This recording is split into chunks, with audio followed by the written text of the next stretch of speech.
অশ্রু না থাকলে চোখ এত সুন্দর হতো না, কষ্ট না থাকলে আনন্দের মর্ম বোঝা যেত না।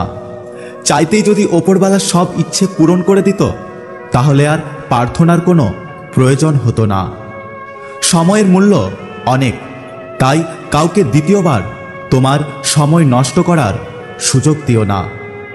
যার টাকা আছে সে বোঝে না না খেয়ে থাকার কষ্ট কি। যে আনন্দে আছে সে বুঝে না দুঃখ কষ্ট কি জিনিস। আর যার বাবা মা আছে সে বোঝে না বাবা মা না থাকার কষ্ট কি। পরিবর্তনকে কখনো ভয় পেও না। হয়তো কিছু হারাতে হবে, কিন্তু তার থেকেও বেশি কিছু তুমি পাবে।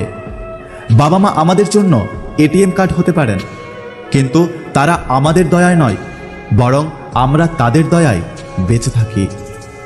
আসলে আমরা সত্যিকারের কষ্ট তখনই বুঝতে পারি যখন আমাদের কাছ থেকে মূল্যবান জিনিসগুলো হারিয়ে যায়।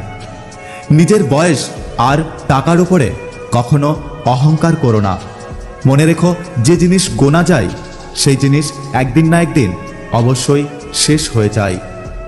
জীবনে কার সাথে দেখা হবে সেটা ঠিক করবে সময়। কার কার সাথে সম্পর্ক রাখবেন সেটা ঠিক করবে আপনার মন। কে কে আপনাকে মনে রাখবে সেটা ঠিক করবে আপনার ব্যবহার। শান্তি খুব ছোট্ট একটা শব্দ, কিন্তু খুব দামি। একে কখনো কেনা যায় না, খুঁজে নিতে হয়। মাটিতে পড়ে থাকা ধুলো তোমার কোনো ক্ষতি করে না ঠিকই, কিন্তু সেই ধুলো যখন চোখে পড়ে তখন খুব যন্ত্রণা দেয়।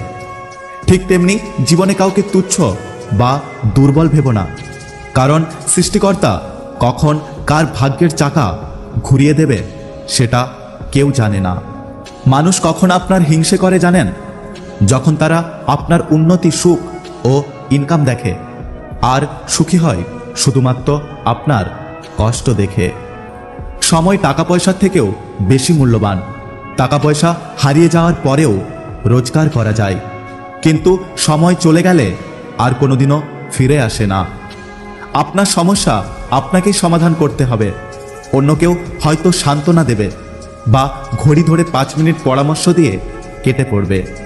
একটা কথা কি জানেন তো, কাউকে বারবার ডাকলে সে রেগে যায়, কিন্তু ওপরওয়ালাকে বারবার ডাকলে তিনি খুশি হন।